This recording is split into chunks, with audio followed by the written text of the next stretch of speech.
예, 우리 함께 뉴스티 교리문답 12문답을 오늘 함께 보도록 하겠습니다.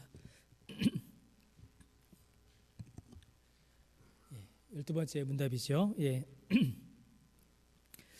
오늘은 이제 9째 계명과 10번째 계명을 우리가 함께 보도록 하겠습니다. 예. 제가 먼저 문을 읽겠습니다. 하나님은 9째 계명과 10째 계명에서 무엇을 명하셨습니까? 예.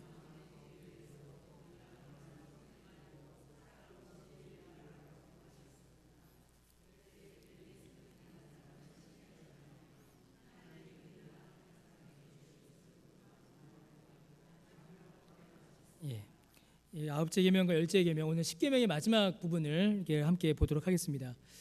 여러분 이제 하기 전에 이제 두 가지를 먼저 말씀드릴 게 있는데요. 제가 이제 강변교회 처음 이제 사역하면서 제가 뭐 강변교회뿐만 아니라 계속 사역을 하면서 반드시 처음을 하면서 우리가 반드시 해야 되고 배워야 하고 들어야 하고 살펴봐야 될 것들이 있습니다. 그게 뭐냐면 우리 신앙의 기본을 구성하는 우리의 신앙의 기본 틀이 되는 것들을 우리가 먼저 살펴봐야 돼요. 그 세 가지가 뭐냐면 여러분 뭘까요? 그 세 가지가 그렇죠. 주기도문, 사도신경, 십계명입니다. 이 세 가지예요. 이 세 가지가 우리 신앙의 가장 바탕이고 틀이고 반석이고 그 위에 우리의 신앙이 세워져야 합니다. 그래서 여러분 주일 오전 예배 때 제가 뭐라죠? 주기도문 강의를 했죠. 그리고 오후에 지금 우리가 뭘 보고 있죠? 십계명을 지금 보고 있는 겁니다. 아직 하나 남았어요. 뭐가 남았을까요? 사도신경이 남았습니다. 그래서 여러분들은 벌써 여러분들이 전혀 의식하지 못하는 사이에 제가 짜놓은 그림 속으로 제 틀 속으로 이미 지금 들어와 계신 겁니다. 이제 사도신경이 남았어요. 이제 사도신경은 이제 이 요리문답을 따라서 할 것인지 아니면 제가 따로 말씀을 이렇게 전할지 아직 제가 정하지 못하였지만 이 세 가지 우리 신앙의 가장 중요한 핵심이고 우리 신앙의 가장 기틀입니다. 바탕이죠. 이 세 가지 내용이 우리 안에 있을 때에 우리의 신앙이 바르게 세워질 수가 있습니다. 주기도문은 이제 하나님을 향하여서 우리가 나아가는 기도의 내용이죠. 그래서 하나님을 아는 것이 그 주기도문에 있고 사도신경은 우리의 신앙의 고백이고요. 이 십계명은 우리의 삶에 대한 내용을 이 안에서 다루고 있습니다. 이 십계명을 제가 공부할 때마다 또 이렇게 강의하거나 전할 때마다 제가 이렇게 느끼는 게 있어요. 제가 경험하는 게 있는데 뭐냐면 보통 이제 기독교를 가리켜서 은혜의 종교다라고 이야기하고 행위를 별로 강조하지 않는다라고 이렇게 우리가 생각을 하게 됩니다. 그런데 실제로 성경 안으로 들어와 보고 이 요리문답들 신앙의 내용들을 이렇게 열어서 보게 되면 정말로 행위를 강조하는 종교가 무엇인가 우리가 다시 한번 생각해 보게 됩니다. 여러분 십계명을 참으로 우리의 신앙의 교훈이요 신앙의 내용이요 삶의 규범으로 우리가 받는다면 그것을 지키기를 우리가 소원한다면 여러분 기독교만큼 행위를 강조하는 종교가 없습니다. 그건 너무나도 중요한 내용이에요. 단 행위를 통하여서 구원을 받는다라고는 가르치지 않습니다. 그것은 성경의 교훈이 아니에요. 그러나 행위를 통하여 구원받지 않으나 구원받은 자들에게 강조하고 요구하고 권면하는 이 행위의 내용들 신자가 믿음 안에서 살아가야 될 이 삶의 모습들은 정말 세상 어느 종교와 비교하여도 하나도 모자라지 않습니다. 제가 봤을 때는 다른 종교들이 요구하는 윤리관, 도덕관에 비하여서 기독교가 요구하는 윤리 기준이 훨씬 더 높습니다. 훨씬 더 높아요. 어느 종교도 이렇게 가르치지를 못합니다. 그래서 우리가 이 십계명들 내용을 쭉 보시면서 우리의 삶의 모습을 한번 좀 이렇게 더 돌아보고 우리의 믿음의 내용들을 한번 확인하는 또 삶의 모습을 돌아보시는 그런 시간들이 좀 있으시기를 부탁을 드리겠습니다. 여러분 출애굽기 20장 16절과 17절에 이 9째 계명과 10번째 계명이 나옵니다. 우리 함께 읽어보겠습니다. 내 이웃에 대하여 내 이웃의 집을 탐내지 말라. 내 이웃의 아내나 그의 남종이나 그의 여종이나 그의 소나 그의 나귀나 물은 내 이웃의 소유를 탐내지 말라. 여러분 17절에 내 이웃의 집을 탐내지 말라라는 이 말씀은 이제 안식일 그 계명과 구조가 비슷하죠. 안식일도 어떻게 합니까? 너와 아들과 딸과 남종과 여종과 가축과 집안에 머무는 객이라도 다 쉬어라 라고 했던 것처럼 이 10번째 계명도 아내나 남종, 여종, 소, 나귀, 소유를 탐내지 말라라고 이렇게 구조를 이렇게 보여주고 있습니다. 이 구조는 지난번에 말씀드렸던 것처럼 전부를 가리키는 표현이죠. 여러분, 9번째 계명은 내 이웃에 대하여 거짓 증거하지 말라라는 것입니다. 여러분, 거짓 증거하지 말라, 이게 뭡니까? 쉬운 말로 하면요, 거짓말하지 말라입니다. 거짓말하지 말라. 사람을 속이지 말라. 여러분 어떠십니까? 오늘은 여러분 얼마나 많은 거짓말을 하셨나요? 안 하셨나요? 어떠십니까? 거짓말. 예, 이 9번째 계명은요, 그리스도인의 진실한 언어 생활에 대한 계명입니다. 그리스도인이라면 어떤 언어 생활을 해야 되는지, 어떤 말을 해야 되는지, 어떻게 말해야 되는지를 우리에게 설명해 주고 있습니다. 여러분 안 보이시죠? 예, 야고보서 3장입니다. 야고보서 3장 말씀은 그리스도인의 언어 생활이 어떠해야 되는가에 대한 규범이 야고보서 3장에 나옵니다. 이건 제가 이렇게 작게 한 건 저만 보려고 한 거죠. 여러분 안 읽으셔도 됩니다. 여기 보시면요, 아주 많은 말들이 있습니다. 1절에 더 큰 심판 받을 줄 알고 선생 되지 말라라고 해요. 이 말이 뭐겠습니까? 선생 되면요, 저처럼 목사가 되면 말을 많이 해야 됩니다. 말을 많이 하다 보면 반드시 뭐가 있어요? 실언이 있습니다. 저도 지금 방금 성경 공부하고 왔잖아요. 성경 공부하고 올라와서 제가 또 이렇게 이러고 있었습니다. 왜 쓸데없는 소리를 해갖고 시간을 잡아먹고, 지금도 시간 잡아먹고 있잖아요. 왜 이렇게 쓸데없는 소리를 하나. 그러니까 말이 많아지면 실수하게 돼요. 그래서 야고보서에서 야고보 사도가 말하는 것도 말이 많아졌을 때에 거짓말하기 쉽고 실언하기 쉽기 때문에 이런 주의를 주는 겁니다. 2절 말씀에 만일 말에 실수가 없는 자라면 온전한 사람이다 라고 합니다. 온전한 사람이다. 이 말이 그만큼 중요한 거죠. 5절 말씀해 보시면요, 혀가 작은 지체인데 큰 것을 자랑한다. 작은 불이 얼마나 많은 나무를 태우느냐, 이렇게 얘기합니다. 큰 배에 이 뭐라고 하죠? 방향타가 작아도 큰 배로 움직이듯이, 큰 숲도 작은 불씨로 타버리듯이 혀가 작지만 그 영향력은 무시할 수가 없다라는 겁니다. 6절 말씀에는요, 혀는 곧 불이고 불의 세계라. 혀는 우리 주체 중에서 온몸을 더럽히고 삶의 수레바퀴를 불사르는 그 사르는 것이 지옥불에서 나왔다 이럽니다. 그러니까 우리 혀에서 나오는 불은 어디서 오는 거라고요, 여러분? 지옥불에서 온 겁니다. 지옥불. 우리 입에서 나오는 거짓말, 우리 입에서 나오는 욕이 지옥불이에요. 이게 얼마나 무섭습니까? 우리가 예수님 믿고 구원받아 천국 간다고 하는데 우리 입에서는 막 지옥불이 나오는 겁니다. 8절에 형은 능히 길들일 사람이 없다.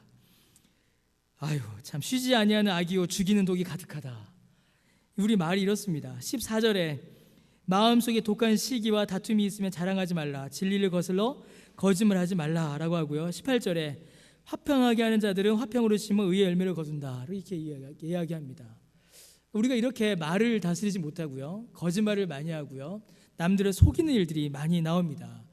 여러분, 이 9번째 계명은 내 이웃에 대해서 거짓 증거하지 말라라는 것인데요, 거짓말하거나 속이지 말고 사랑으로 진리를 말하라라고 이렇게 명하는 계명입니다. 우리가 하지 말아야 될 것이 두 가지가 있어요. 무엇을 하지 말아야 되죠? 거짓말을 하지 말아야 됩니다. 거짓말의 목적은 무엇입니까? 속이는 거예요. 사람을 속이지 말고 사람을 속이기 위한 거짓말을 하지 말라라는 것이죠. 여러분 어떠십니까? 우리가 왜 속일까요? 사람을 왜 속일까요? 이게 이제 10계명 10번째 계명으로 사실 이어지기 때문에 제가 드리는 말씀입니다. 사람을 왜 속여요? 그 사람을 속여서 내가 이익을 내기 위해서입니다. 오늘 오전에도 설교드렸듯이 만족과 유익이 인생의 목적이 된 이 시대 가운데서는 수단과 방법을 가리지 않고 내 만족과 유익을 위하여 사람을 속입니다. 그때 제일 많이 나오는 게 뭐예요? 거짓말이에요. 거짓말입니다. 하라라고 합니다. 뭘 해야 되죠? 사랑으로 진리를 말해라 라고 합니다. 목적은 뭐예요? 사람을 속이는 것이 아니라 사랑입니다. 사랑이 우리의 삶의 목적이어야 하고 그 내용은 무엇이죠? 진리입니다. 진리.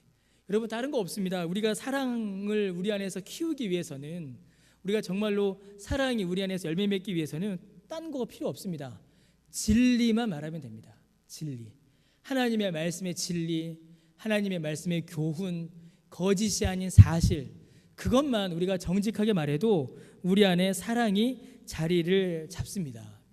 우리 안에 왜 사랑이 없겠습니까? 사랑이 깨지는 이유는 단순해요. 속이고 거짓말하기 때문입니다. 다른 사람들에게 해를 끼치기 때문이죠. 이를 놓고서 이제 소요리 문답에서는 소요리 문답을 좀 살펴보겠습니다. 자, 제 9계명에서 요구하시는 것은 무엇입니까? 읽으시겠습니다. 9계명에서 요구하시는 것은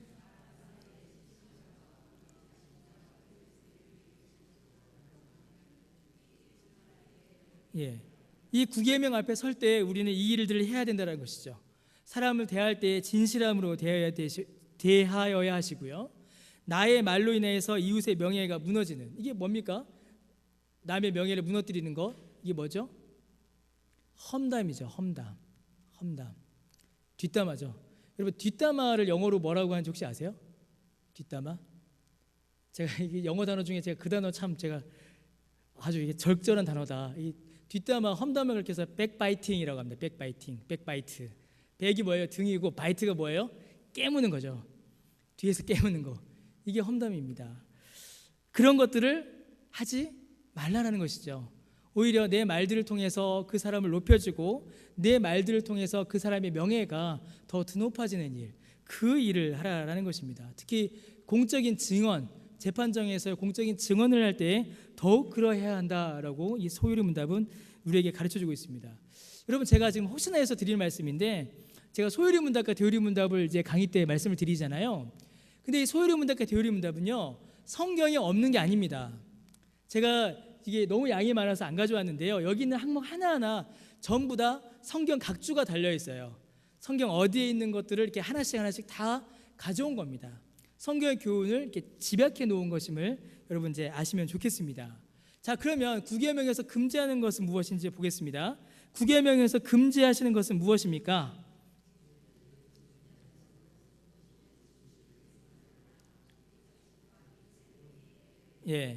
방금 말씀드렸던 것이죠. 뒷담화, 백바이팅, 명예훼손, 다른 사람들의 명예를 거짓말로 무너뜨리는 것, 험담, 거짓말, 이런 말들이 여러분 우리 안에서 사라져야 합니다.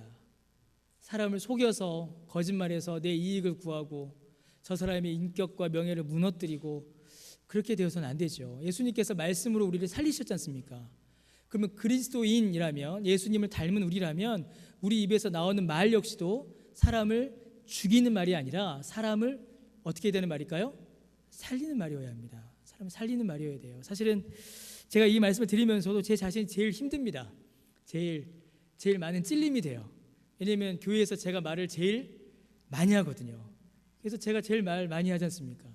제 말 가운데 과연 사람을 살리는 말이 있는지 혹은 상처 주는 말이 없는지 이게 막 두렵습니다. 겁이 납니다. 계명을 볼 때마다. 그런데 이 9번째 계명을 볼 때 이 거짓말이라는 것을 우리가 볼 수 있는데요. 이 거짓말이란 이 죄가 사실은 오늘날 우리에게 있어서는 가장 무뎌진 죄입니다. 더 이상 사람들이 거짓말을 거짓말이라고 생각하지 않아요.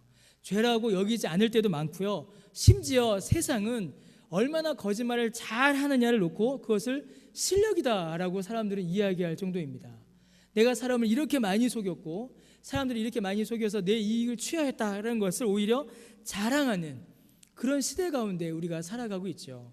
그래서 여러분, 교회와 그리스도인은 이 세상 윤리와 도덕의 마지막 선입니다. 오늘 제가 오전 설교 원고에는 있었는데 제가 이제 뺐는데 말씀 못 드렸지만요, 여러분, 교회가 무너지면요 이 세상도 함께 무너져 버립니다. 이 세상의 마지막 윤리, 마지막 도덕을 지키고 있는 선은 그리스도인이요 교회입니다. 교회마저도 거짓을 말한다, 교회마저도 거짓이 아무렇지도 않게 된다, 그러면은 이거는 정말 그 입으로 어떻게 우리가 진리이신 하나님의 말씀을 또한 전할 수가 있겠습니까? 대요리 문답을 읽고만 넘어가겠습니다. 읽기만 하겠습니다. 자, 제 9계명에서 요구하시는 의무는 무엇입니까?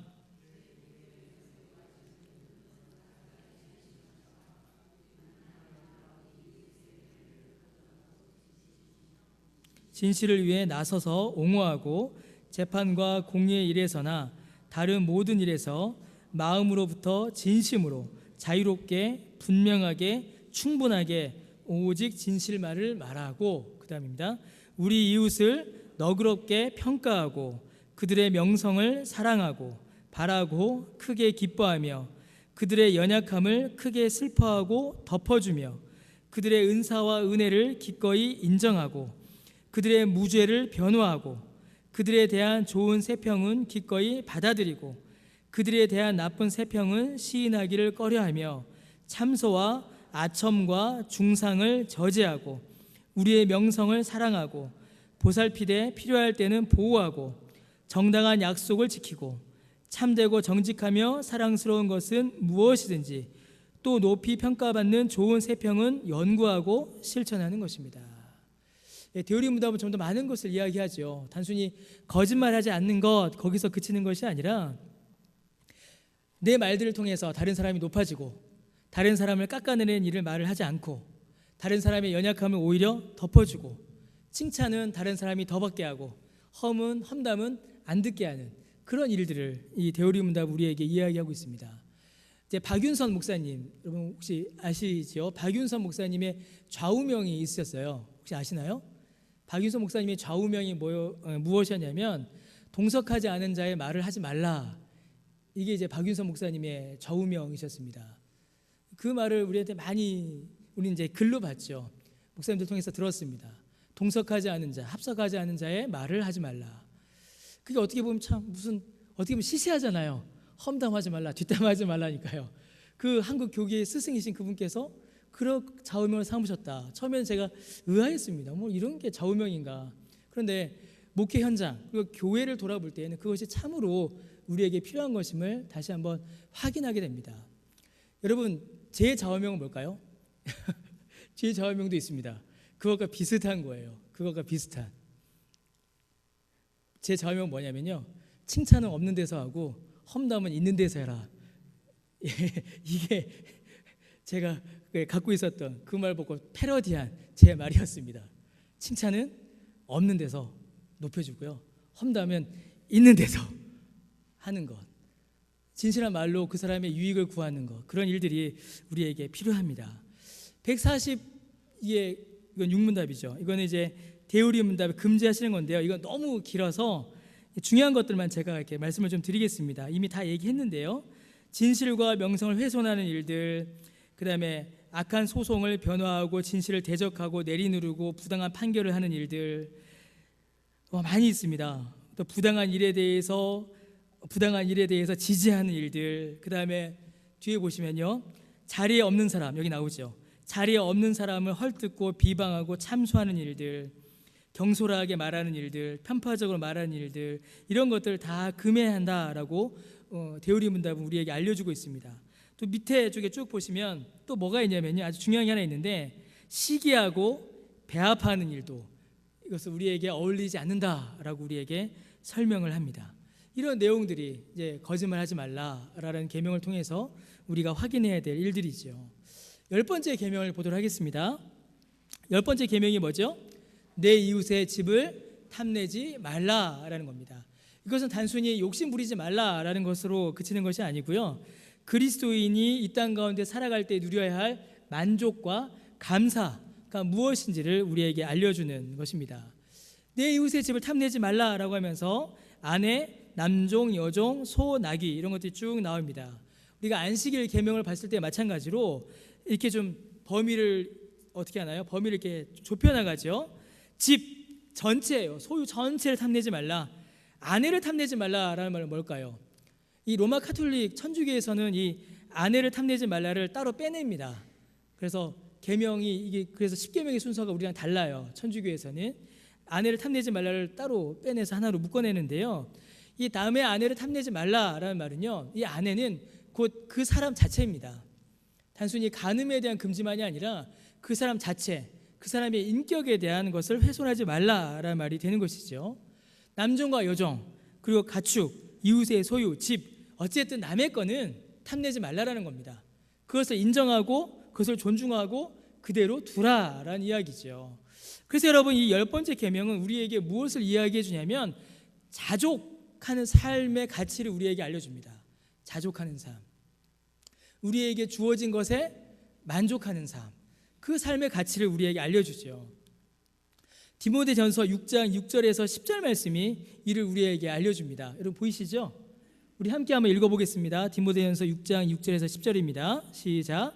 그러나 경건은 큰 이익이 되느니라.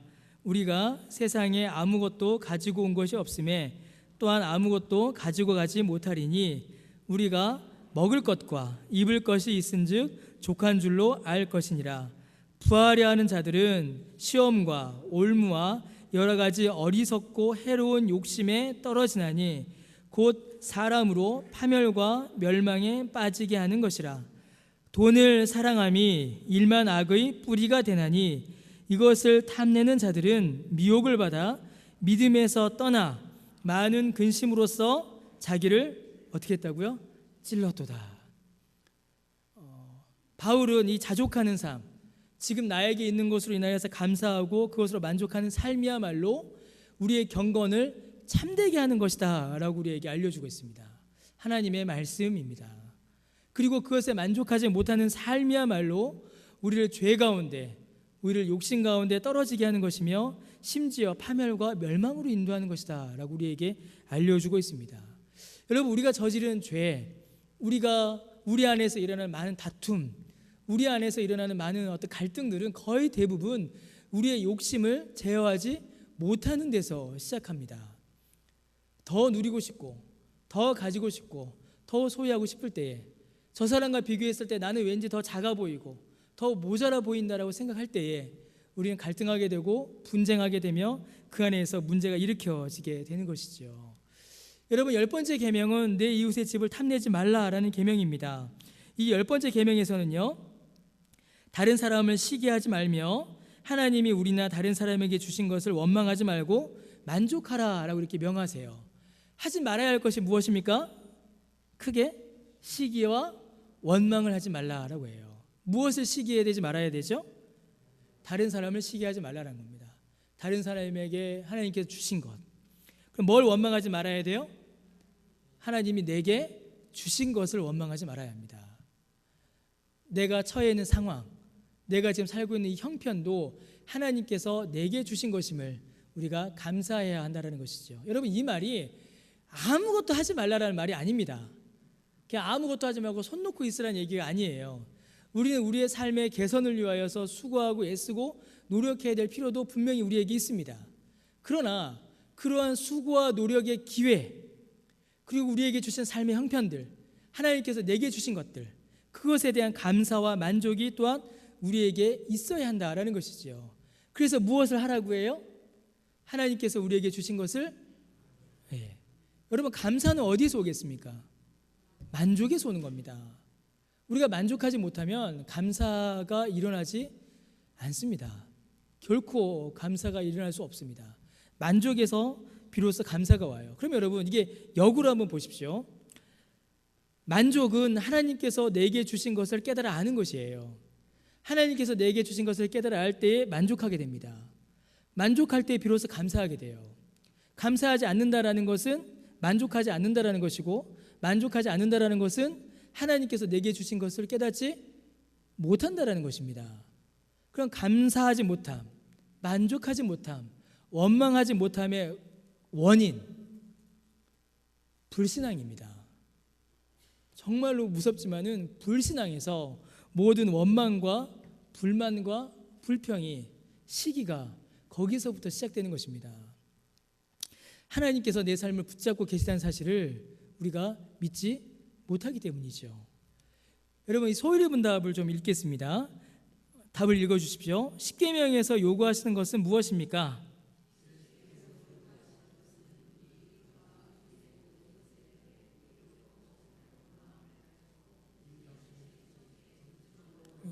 만족하는 것입니다. 자, 십계명에서 금지하시는 것은 무엇입니까?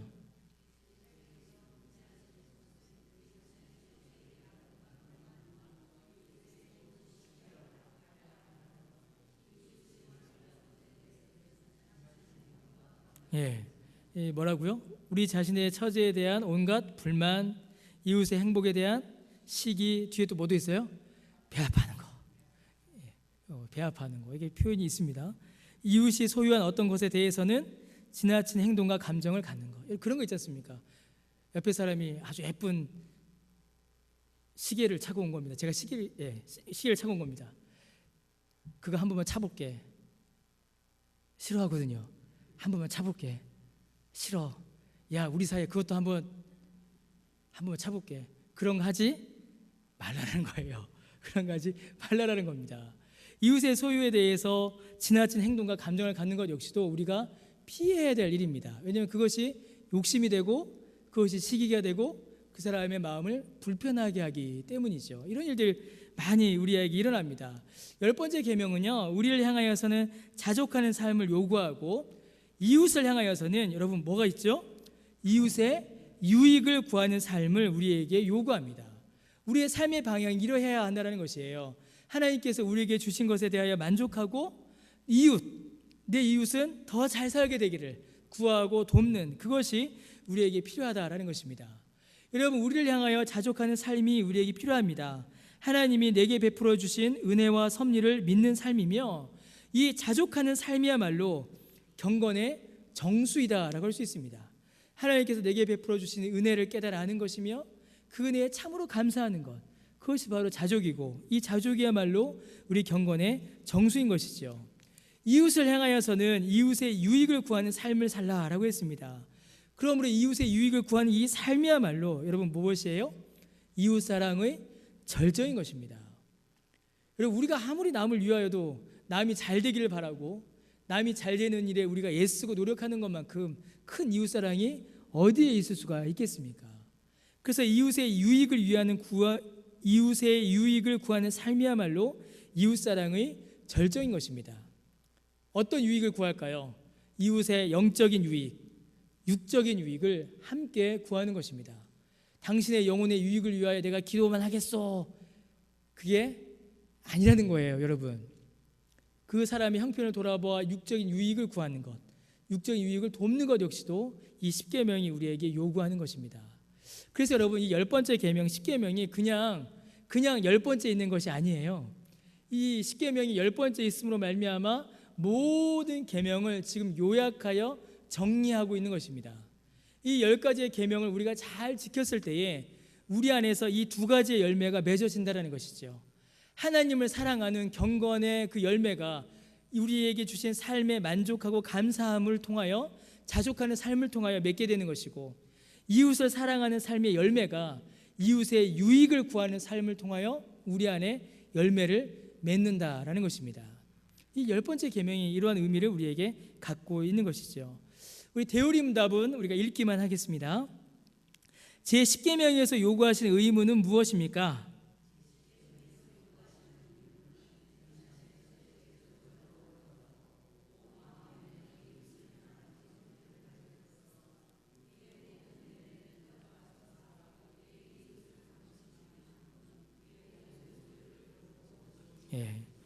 우리의 이웃을 감동시킬 만큼 어떤 일이 있어야 된다고요?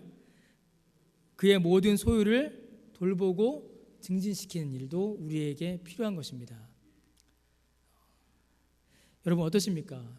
이웃의 소유를 돌보고 증진시키고 이웃의 소유를 보호해주는 일들이 여러분 우리 안에 있으신가요? 이런 일들이 우리에게 있어야 합니다. 많은 일들이 있어요. 그러니까 지금 10계명에서는 많은 것들을 우리가 생각해 볼 수 있는데 제가 그냥 읽는 것으로 대신하도록 하겠습니다. 우리 148문답도 한번 읽어보겠습니다. 그러면 제 10계명에서 금지하시는 죄는 무엇입니까?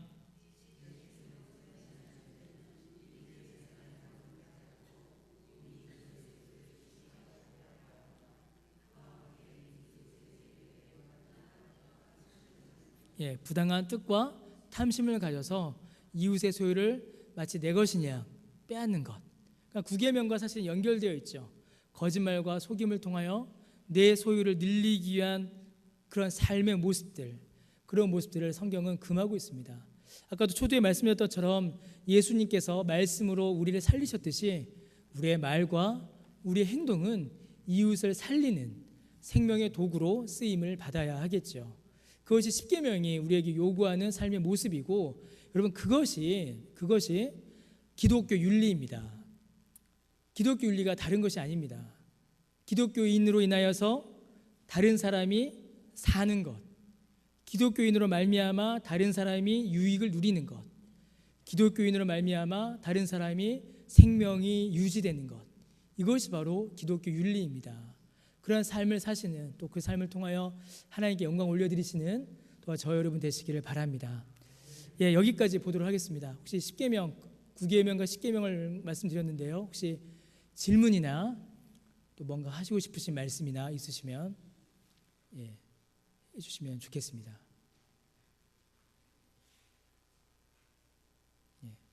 없으신가요? 없으시군요. 사실 이 9계명하고 10계명을 강의 이렇게 하게 되면요, 사실 이제 가장 많은 질문이 나오는 게 7계명이고요. 물론 다 질문이 많이 나오지만 7계명, 그다음에 9계명, 10계명에서도 많은 질문이 이렇게 쏟아집니다. 왜냐하면 우리가 지금 9계명하고 10계명은 우리 경제 활동과 이렇게 맞물려 있는 거기 때문에 많은 질문이 나올 수 있지만, 질문하지 않으시면 제가 굳이 설명을 드리지 않아도 되죠. 예. 혹시 9계명과 10계명에서 질문하고 싶으신 거 있으시면, 제가 늘 말씀드리지만 불편함은 잠시입니다. 없으세요? 없으신가요? 예, 그럼 없는 걸로 알겠습니다. 대신에 제가 한 가지만 부탁드리겠습니다. 한 가지 부탁을 드리고 싶은 게 있는데요. 뭐냐면, 제가 예전에 했던 이야기인데 그거 기억나시나요? 강대상에서 멀어지면 뭐가 있었죠? 강대상에서 멀어지면 은혜에서 멀어진다. 강대상에서 멀어지면 은혜에서 멀어집니다. 이 앞에 보십시오. 이 앞에 보세요. 지금 3줄, 우리 박헌준 집사님 여기 안 계셨으면 어떻게 할 뻔했습니까? 지금 6줄, 막 3줄 막 텅텅 비어 있습니다. 여러분, 오늘 아침에도 맨 앞에 2줄이 비어 있었어요. 그래서 여러분, 주일 오전에도 앞에 앉으시면 좋겠고요. 특별히 주일 오후에도 앞으로 이렇게 좀 당겨서 앉아주시기를 다시 한번 부탁드리겠습니다. 앞에 앉아 계셔야 제가 이렇게 눈도 마주치고, 그래야 졸리지도 않으시고 그러시거든요. 예, 부탁드리겠습니다. 질문 없으시죠? 예, 그러면 우리 함께